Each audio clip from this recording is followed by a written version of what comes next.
নমস্কাৰ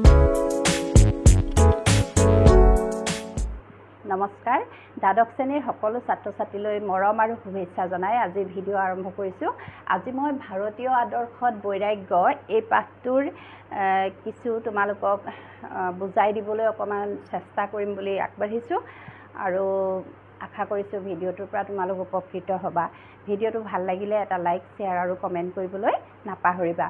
ভাৰতীয় আদৰ্শত বৈৰাগ্য পাঠটো লিখিছে তীৰ্থনাথ শৰ্মাদেৱে। আমি এটা প্ৰথমে জানিব লাগিব ভাৰতীয় আদৰ্শ কি। ভাৰতীয়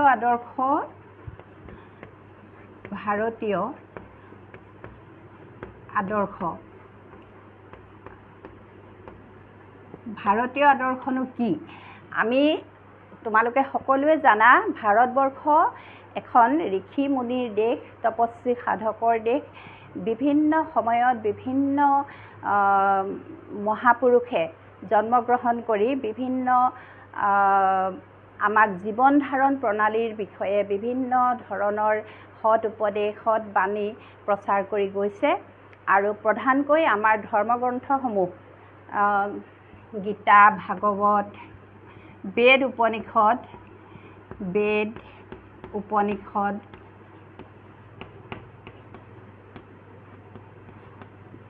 গীতা, ভাগৱত আদি ধৰ্মীয় গ্ৰন্থসমূহৰ প্ৰভাৱ আমাৰ জীৱনত সদায় পৰি আহিছে আৰু যুগে যুগে এই ধৰ্মীয় গ্ৰন্থসমূহৰ আদৰ্শত আমাৰ ভাৰতীয় লোকসকল অনুপ্ৰাণিত হৈ আহিছে, প্ৰভাৱান্বিত হৈ আহিছে। এই গোটেই গ্ৰন্থসমূহৰ আদৰ্শৰ বাহিৰত আমি ভাৰতীয়সকলে একো কৰিব নোৱাৰোঁ বা নালাগে। এই আদৰ্শসমূহ আমি পৃথিৱীৰ বেলেগ দেশত আমি দেখিবলৈ নাপাওঁ। গতিকে ভাৰতীয় আদৰ্শত বৈৰাগ্য মানে কি। এতিয়া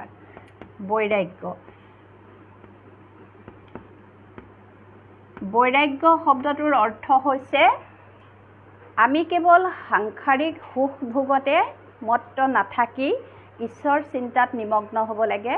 ঈশ্বৰ চিন্তাত নিমগ্ন হ'বলৈ হ'লে ঈশ্বৰ বা ভগৱানক সন্তুষ্ট কৰিবলৈ হ'লে আমি পৰোপকাৰ কৰিব লাগিব আৰু পৰোপকাৰ কৰাৰ বিধি বিধান ইয়াত আমাৰ পাঠটোত দিয়া আছে। আমি কেৱল সাংসাৰিক বা ইন্দ্ৰিয় ভোগতে আবদ্ধ থাকিব নালাগে। বিষয় বা ইন্দ্ৰিয়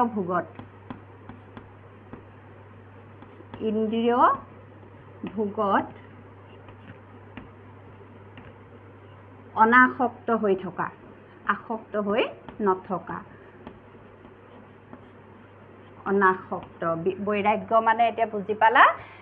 অকল আমি নিজৰ চিন্তা নকৰি, নিজে সুখ ভোগত মত্ত নাথাকি বা নিজৰ ইন্দ্ৰিয় ভোগতে মত্ত নাথাকি আমি আনৰ বাবেও চিন্তা কৰিব লাগে, আনৰ বাবেও আমি ত্যাগ কৰিব লাগে। সেই ত্যাগেই হৈছে বৈৰাগ্য। এতিয়া মই পাঠটোলৈ আহিছোঁ। তীৰ্থনাথ শৰ্মাৰ বিষয়ে তোমালোকে পাঠটোত নিজে পঢ়িলে সকলো বুজি পাবা।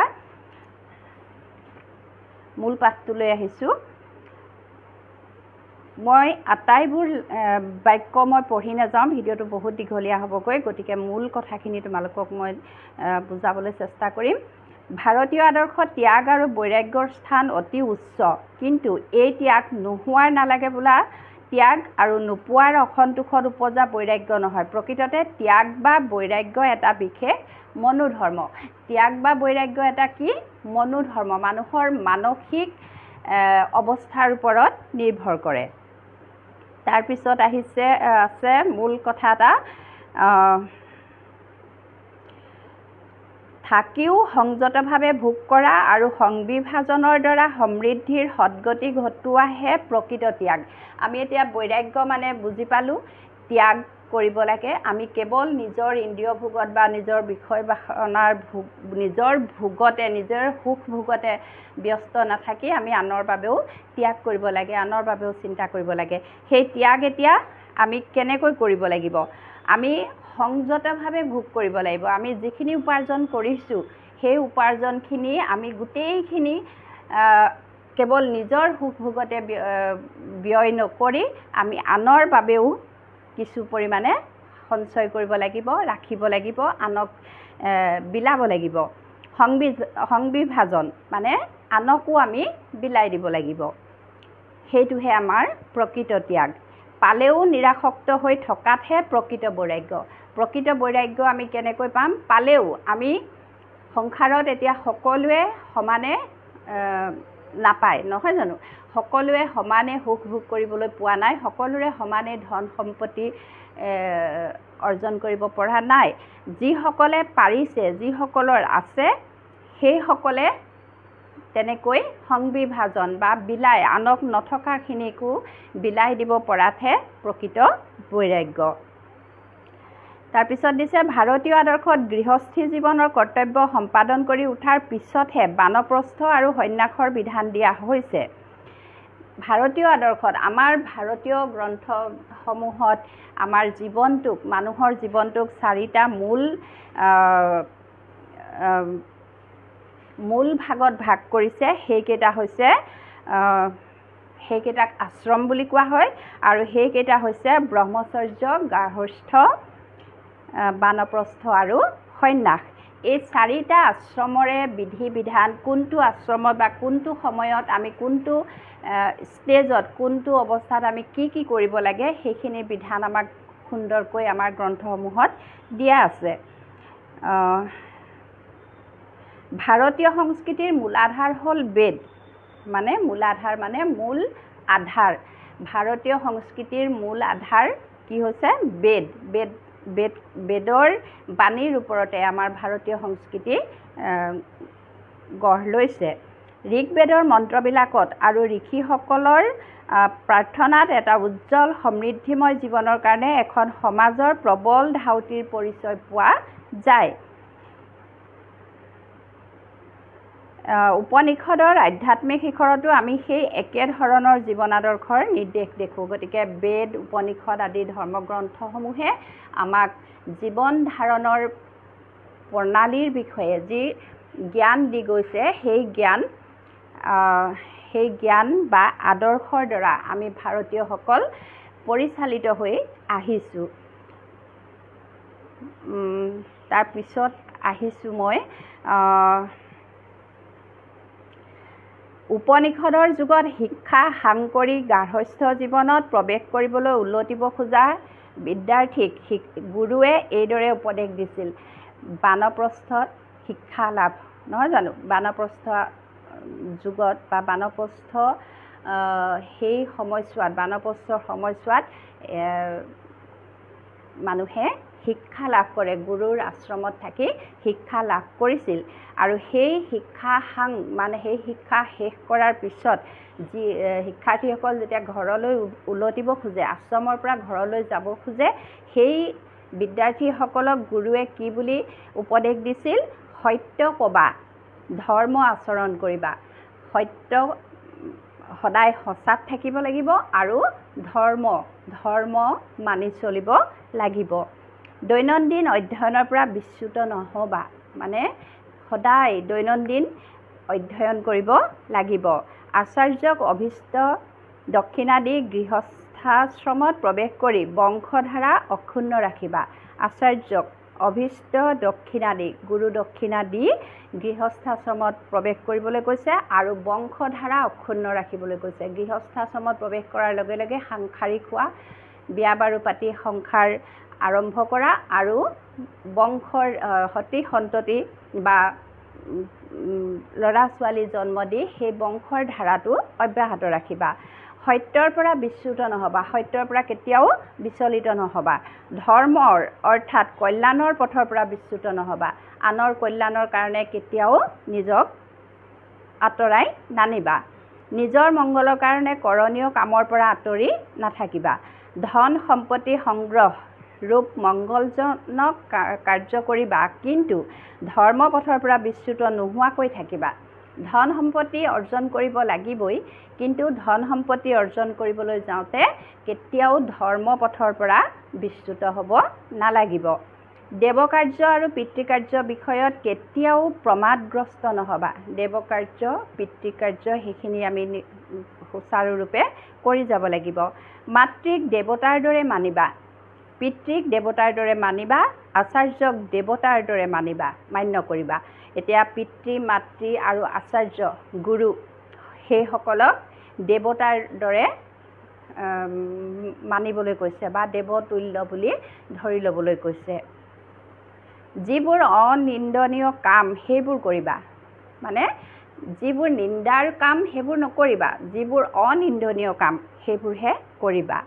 ডাঙৰৰ যিবোৰ ভাল সেইবোৰ আচৰণ কৰিবা, ডাঙৰৰ যিবোৰ বেয়া সেইবোৰ পৰিহাৰ কৰিবা। আমি ডাঙৰক অনুকৰণ কৰোঁ, ডাঙৰে যি কৰে তাকে কৰিবলৈ যাওঁ, কিন্তু ডাঙৰে যিখিনি ভুল কৰে সেইখিনি আমি কৰিব নালাগে আৰু ডাঙৰে যিখিনি ভাল কাম কৰে সেইখিনিহে আমি গ্ৰহণ কৰিব লাগে। দান কৰাৰ অৰ্থাৎ সুপাৰ্জিত ধন সম্পদ কেনেকৈ সংবিভাজ্য সমানে বিতৰণ কৰি ভোগ কৰিব তাৰ উপদেশ দিছে। তাকো কিভাৱে দান কৰিব লাগে সেই বিষয়েও তৰুণ বিদ্যাৰ্থীক সোঁৱৰাই দিছে। আমি দান কৰোঁতে দান কৰিব লাগে, আমাৰ মূল বিষয়টোৱে হৈছে বৈৰাগ্য, আমি ত্যাগ কৰিব লাগে। গতিকে ত্যাগ বা আনক দান দক্ষিণা কৰোঁতে আমি কেনেকৈ কৰিব লাগে তাৰ বিধান কি বুলি দিছে? শ্ৰদ্ধায় দেয়ম অশ্ৰদ্ধায় অদেয়ম, শ্ৰিয়া দেয়ম হ্ৰিয়া দেয়ম ভিয়া দেয়ম সংবিদা দেয়ম। শ্ৰদ্ধাৰে দান কৰিবা, অশ্ৰদ্ধাযুক্ত মন লৈ নিদিলে নহয় এনেভাৱে দান কৰা নকৰা সমান। আমি যেতিয়া দান কৰোঁ, আমাৰ যদি মনত ভক্তিভাৱ এটা নাথাকে, দান কৰিবলৈ যদি আমাৰ মনৰ ভিতৰৰ পৰা ইচ্ছা নাথাকে, তেতিয়াহ'লে সেই দান কৰা নকৰাৰ সমান বা সেই দান কৰিলেও তাৰ পৰা আমাৰ একো পুণ্য নহয়। গতিকে দান কৰা সময়ত আমি শ্ৰদ্ধাৰে দান কৰিব লাগে, আমি বিনয়ী হৈ নম্ৰভাৱে আমি শ্ৰদ্ধাযুক্ত হৈ আমি মানুহক দান কৰিব লাগে। শ্ৰিয়া অৰ্থাৎ সামৰ্থ্য অনুসাৰে দিবা, মোৰনো কি আছে এতেকে নিদিওঁ এইভাৱে হাত সাৰিব নোৱাৰি। আমি যিমানখিনি উপাৰ্জন কৰিছোঁ সেইখিনিয়ে মুখে জুৰিছে, মোৰনো কি আছে, মইনো কেনেকৈ দান কৰিম, এনেকুৱা ভাৱটো হ'ব নালাগে। আমি যি আছে, আমাৰ যি আছে তাৰে কিঞ্চিত হ'লেও আমি আনক দান কৰিব লাগে। অথবা বহুত আছে কিন্তু অলপমান দি নামমাত্ৰ কৰাও নিন্দনীয়। যাৰ বহুত আছে, বহুত ধন সম্পত্তি টকা পইচা আছে, সেইজনে যদি নামমাত্ৰহে দান কৰে সেইটোও নিন্দনীয়, সেইটোও কৰিব নালাগে। সলজ্জভাৱে ক্ৰিয়া শাস্ত্ৰৰ প্ৰতি বা লোকৰ নিন্দাৰ ভয়ত মিত্ৰভাৱে সংবিদা প্ৰেমৰ ভাৱত দিব লাগে। দান কৰোঁতে আমি সদায় আমাৰ মন প্ৰফুল্ল হ'ব লাগে, প্ৰেম ভাৱেৰে আমি দিব লাগে, নম্ৰ বিনয়ী আৰু শ্ৰদ্ধাযুক্তভাৱে দিব লাগে। তাৰপিছৰ পেৰাগ্ৰাফলৈ আহিছোঁ। তৈত্তিৰীয় উপনিষদৰ কথাখিনি বিশেষভাৱে দকৈ গমি চাব লগা কথা। ইয়াত প্ৰথম উপদেশ হৈছে সত্য আৰু ধৰ্ম। তৈত্তিৰীয় উপনিষদৰ প্ৰথম উপদেশ কি? সত্য আৰু ধৰ্ম। সমাজ আৰু ব্যক্তি দুয়োটাৰে জীৱন কল্যাণকৰ আৰু সুখদায়ক হ'বলৈ আৰু পাৰিত্ৰিক শ্ৰেয় লাভ কৰিবলৈ যি দুটা মহৎ গুণৰ কৰ্ষণ সমাজৰ প্ৰত্যেক ব্যক্তিয়ে কৰিব লাগে, যি নকৰিলে ব্যক্তি জীৱন আৰু লগে লগে সমাজ জীৱন দুখদায়ক, পীড়াজনক আৰু বিশৃংখল হয়, সেই কৰ্ষণীয় গুণ দুটাই হৈছে সত্য আৰু ধৰ্ম। আমি কেতিয়াও সত্য পথৰ পৰা বিচলিত হ'ব নালাগে আৰু আমি কেতিয়াও ধৰ্ম নকৰি অধৰ্মৰ পথত চলিব নালাগে। বিদ্যা লাভৰ চৰম প্ৰাপ্য বা অৰ্জনীয় বিষয়ো এই দুটাই। গুৰুৱে এই দুটাৰ কথা কৈ প্ৰতিদিনৰ কৰণীয় কৰ্ম অধ্যয়নৰ কথা সোঁৱৰাই দিছে। কৰ্মই ধৰ্ম, নহয় জানো? আমি সততে পাই আহিছোঁ, আমাৰ শাস্ত্ৰত লিখা আছে কৰ্মই ধৰ্ম। আমাৰ প্ৰত্যেকটো জীৱনৰ প্ৰত্যেকটো স্তৰতে আমাৰ নিৰ্দিষ্ট কিছুমান কাম কৰিবলগীয়া থাকে আৰু সেই কাম যদি আমি কৰি যাওঁ সেয়াই আমাৰ ধৰ্ম। গতিকে বিদ্যাৰ্থীৰ জীৱনত কৰ্ম কি? অধ্যয়ন। অধ্যয়নৰ কথা সোঁৱৰাই দিছে। এই নিত্য অধ্যয়ন সভ্য জীৱনৰ আৰু উন্নত আচৰণৰ অপৰিহাৰ্য অংগ। নিত্য অধ্যয়ন, সদায় আমি অধ্যয়নত নিমগ্ন হ'ব লাগে আৰু সেই অধ্যয়নেই আমাৰ জীৱন উন্নত কৰিব পাৰে। আমাৰ উন্নত আচৰণ, উন্নত জীৱন পদ্ধতিৰ বাবে আমাৰ নিত্য অধ্যয়ন বা সদায় আমি অধ্যয়ন কৰিব লাগে। খাৱন শুৱনৰ নিচিনা সদায় এৰিব নোৱাৰা আৰু এৰিব নলগীয়া কৰণীয়। অধ্যয়নটো কি? আমি সদায় খাওঁ, সদায় শুওঁ, সেইকেইটা আমি এৰিব কেতিয়াও নোৱাৰোঁ, তেনেকুৱাকৈ ধৰি ল'ব লাগে। অধ্যয়নটো আমি সদায় কৰিব লাগে। এইদৰে প্ৰধান কথাকেইটা কোৱাৰ পিছতহে আচাৰ্যই শিষ্যক নিজৰ মংগলৰ কাৰণে সৎ পথত থাকি ধন সম্পদ আহৰণ কৰিবলৈ উপদেশ দিছে। গুৰুৱে শিষ্যক মূল কথাখিনি, মূল উপদেশখিনি দিয়াৰ পিছতহে কি বুলি কৈছে, সৎ পথত থাকি ধন সম্পদ আহৰণ কৰিবলৈ বা উপাৰ্জন কৰিবলৈ পৰামৰ্শ দিছে। ধন সম্পদ বঢ়োৱাৰ ওপৰতে ব্যক্তিৰ সুখ আৰু সমাজৰ সমৃদ্ধি নিৰ্ভৰ কৰে। ব্যক্তিৰ সুখ আৰু সমাজৰ সমৃদ্ধি নিৰ্ভৰ কৰে ধন সম্পদৰ ওপৰত। গতিকে ধন সম্পদ উপাৰ্জন কৰিবই লাগিব, আহৰণ কৰিবই লাগিব, কিন্তু আমি সৎ পথত থাকিহে কৰিব লাগিব। তাৰপিছৰ পেৰেগ্ৰাফটোলৈ আহিছোঁ মই।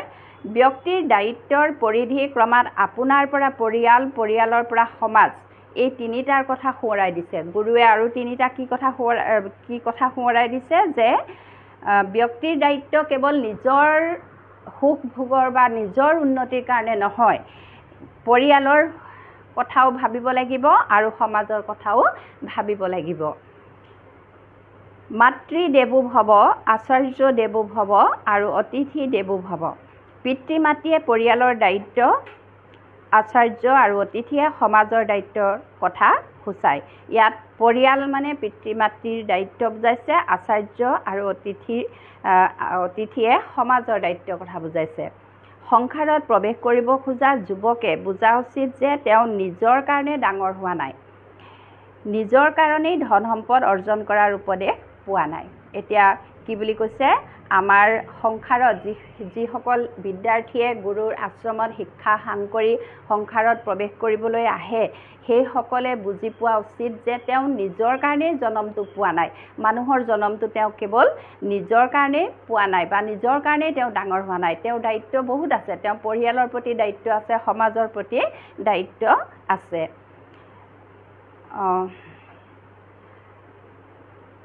নিজৰ কাৰণেই ধন সম্পদ অৰ্জন কৰাৰ উপদেশ পোৱা নাই।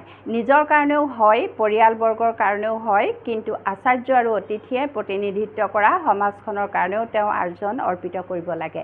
যি ধন সম্পদ সাংসাৰিক হোৱাৰ পাছত যি ধন সম্পদ আহৰণ কৰে, সেই ধন সম্পদ নিজৰ পৰিয়ালৰ প্ৰতি, সমাজখনৰ প্ৰতি, সকলোৰে প্ৰতি তেওঁ আহৰণ কৰিছোঁ বুলি ধৰিব লাগে। বিদ্যাৰ্থীৰ সন্মুখত কৰ্মময় জীৱনৰ চিত্ৰ এটা এইখিনি উপদেশবাণীয়ে দাঙি ধৰিছে। ইয়াৰ পৰাই উপনিষদৰ প্ৰৱৰ্তিত জীৱন দৰ্শন সম্বন্ধীয় আভাস এটাও আমি পাওঁ। গতিকে উপনিষদত যিখিনি কথা কৈছে, গুৰুৰ আশ্ৰমত যিখিনি শিক্ষা লাভ কৰিছে, আশ্ৰমৰ পৰা ওলাই আহোঁতে গুৰুৱে যিখিনি শিক্ষা দিছে, সেইখিনিয়েই আমাৰ ভাৰতীয় আদৰ্শ। সেই আদৰ্শখিনিকে আমি সদায় শিৰোগত কৰি আমি চলিব লাগে। পিছৰ পেৰেগ্ৰাফলৈ আহিছোঁ। ঈশোপনিষদৰ প্ৰথম মন্ত্ৰটিত বিধি বাক্য আছে। ভুঞ্জিথা নিষেধ বাক্য হ'ল মা গৃধ তেন ত্যক্তন ভুঞ্জিথা মা গৃধ কচ্ছ সিদ্ধনম। ভুঞ্জিথা মানে ভোগ কৰা কিন্তু সাৱধান। ভুঞ্জিথা মানে কি? ভোগ কৰা কিন্তু সাৱধান। ত্যক্তেন ত্যাগ কৰিহে ভোগ কৰিবা। মা গৃধ নিজে ত্যাগৰ ভাৱত থাকি আৰু আনৰখিনিলৈ আকাংক্ষা নকৰাকৈ ভোগ কৰাটোৱে উপনিষদৰ বিধান। ভোগ কৰিবলৈ কৈছে উপনিষদত, কিন্তু সাৱধান। গোটেইখিনি যিমান অৰ্জন কৰিছোঁ গোটেইখিনি নিজে ভোগ কৰিব নালাগে। ত্যাগ কৰিহে আমি ভোগ কৰিব লাগে, আনক বিলাইহে আমি ভোগ কৰিব লাগে। আৰু নিজৰখিনি ত্যাগ কৰি, গোটেইখিনি ত্যাগ কৰি আনৰ উপাৰ্জনলৈ আমি চাই থাকিব নালাগে। ভোগ এৰি দি বনবাসী আৰু লাওলোৱা হৈ থকাৰ কাৰণে উপদেশ দিয়া নাই, ভোগ নকৰিবলৈও কোৱা নাই। ভোগ আমাৰ উপনিষদত ভোগ নকৰিবলৈও কোৱা নাই, ভোগ কৰিবলৈ কৈছে, কিন্তু যিমানখিনি উপাৰ্জন গোটেইখিনি ভোগ কৰিবলৈ কোৱা নাই। ভোগ নকৰাকৈ বনবাসী হ'বলৈও কোৱা নাই। ভোগ কৰাৰ এই কৌশলটোকে পিছৰ যুগত কৰ্মযোগ বুলি বিশদভাৱে আলোচনা কৰা হৈছে। উপনিষদৰ কৰ্মযোগৰ নিৰ্দেশত এইদৰে আছে। ওপৰত কোৱা প্ৰবৃত্তিৰে কাম কৰি 100 বছৰ জীয়াই থাকা, জীয়াই থাকিবলৈ বাঞ্ছা কৰা, কাৰণ তুমি শৰীৰধাৰী মানুহ। তোমাৰ কাম কৰাৰ বাহিৰে আন উপায় নাই। কেৱল কামত লিপ্ত নোহোৱাকৈ নিৰাসক্ত হৈ কাম কৰিবলৈও শিকা। কামো কৰিবা আৰু সেই কামত লিপিত খায়ো নাথাকিবা। ইয়েই উপনিষদৰ কৰ্মযোগ। ভাগৱত গীতাৰ কৰ্মযোগৰ ২০ তত্ত্ব। এতিয়া উপনিষদৰ কৰ্মযোগত কি বুলি কৈছে যে কাম কৰা আৰু ১০০ বছৰলৈকে জীয়াই থাকিবলৈ ইচ্ছা কৰা, বাঞ্ছা কৰা। কাৰণ তুমি শৰীৰধাৰী মানুহ, আমি মানুহ শৰীৰধাৰী। আমাৰ শৰীৰটো আমি কাম কৰিবৰ কাৰণে আমাৰ শৰীৰটো, গতিকে কাম কৰিব লাগে আৰু কাম কৰি আমি যি অৰ্থ বা টকা পইচা উপাৰ্জন কৰোঁ সেইখিনি আমি নিজেও ভোগ কৰিব লাগে আৰু আনকো বিলাব লাগে। এইখিনিয়ে হৈছে ভাৰতীয় আদৰ্শত বৈৰাগ্য পাঠটো। আৰু তোমালোকে শব্দ অৰ্থখিনি চাবা, শব্দ অৰ্থখিনিত পৰাও প্ৰশ্ন হ'ব পাৰে। আৰু উপৰিঞ্চি তথ্যটো দিয়া আছে। 4টা আশ্ৰম কি কি, 4 বেদ কি কি, এইবোৰ তোমালোকৰ আহিব পাৰে। কৰ্মই ধৰ্ম, ভাগৱত গীতাৰ মূল বাণী কি? কৰ্মই ধৰ্ম। আমি প্ৰত্যেকটো স্তৰত, জীৱনৰ প্ৰত্যেকটো স্তৰত, ছাত্ৰ অৱস্থাত আমাৰ কৰ্ম কি? অধ্যয়ন কৰা। সাংসাৰিক হোৱাৰ পিছত আমাৰ কৰ্ম কি? টকা পইচা অৰ্থ উপাৰ্জন কৰি পৰিয়াল পোহপালন দিয়া, সমাজৰ প্ৰতি, আমাৰ পৰিয়ালৰ প্ৰতি, সমাজৰ প্ৰতি আমি দায়িত্ব পালন কৰা আৰু বংশ ৰক্ষা কৰা। তাৰপিছত তেনেকৈ প্ৰত্যেকটো স্তৰতে, জীৱনৰ প্ৰত্যেকটো স্তৰতে আমাৰ নিৰ্দিষ্ট কিছুমান কৰ্ম আছে আৰু সেই কৰ্ম কৰি যোৱাটোৱেই হৈছে আমাৰ ধৰ্ম। ছাত্ৰ ছাত্ৰীসকল, নাজানো মই তোমালোকক অকণমান হ'লেও বুজাব পাৰিলোঁ নে নাই পৰা, তোমালোকে কমেণ্ট কৰিবা। আৰু আজিৰ ভিডিঅ'টো মই ইমানতে সামৰোঁ। ধন্যবাদ।